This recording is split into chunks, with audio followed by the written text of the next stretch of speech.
10-year note Treasury yields creeping back towards 150 after trading as low as 135 on Monday. But recall about a week ago, we were trading as high as 159. So over the period of a week, we've seen about a 21 basis point range, and now we are slowly creeping back towards the midpoint of that range, sort of into that range we've seen over the last month or so, that 145 to 165 10-year note yield range.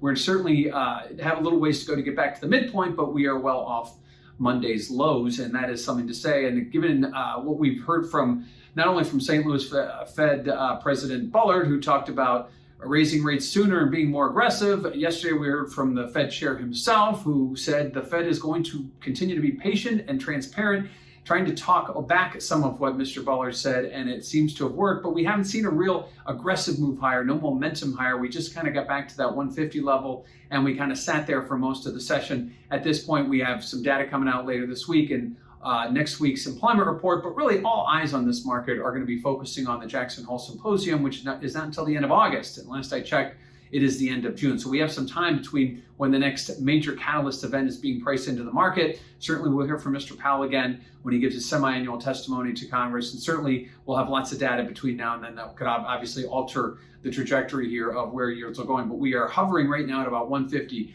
a level we've been comfortable with, certainly on a settlement basis over the past few weeks. Now, what does this mean for volatility? Well, the fact that we traded off those lows, volatility has come off very aggressively over the last few sessions. So when volatility broke out, we saw the underlying market break out volatility bid as we saw yields pushing lower, sort of outside the range and with a lot of question marks.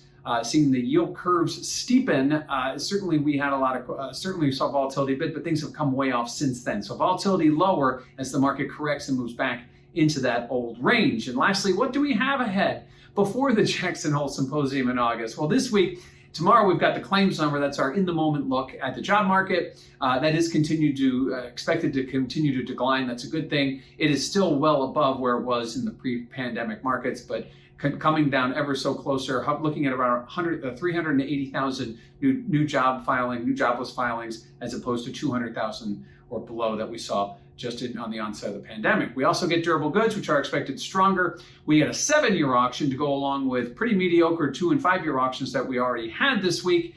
And then we get a slew of Fed speakers, one of them being the St. Louis Fed President Bullard, who made those comments earlier this week and last that were maybe a bit more hawkish than he's used to making. He's been typically more of a dove, someone who likes to kind of wait and see and act the way the Fed chair acts. He kind of stepped out of himself when he made those comments late last week, pushing those Treasury yields much lower. So 10-year note Treasury yields, after seeing a big move Monday lower, have crept back higher, nearing the midpoint of that 1-week range.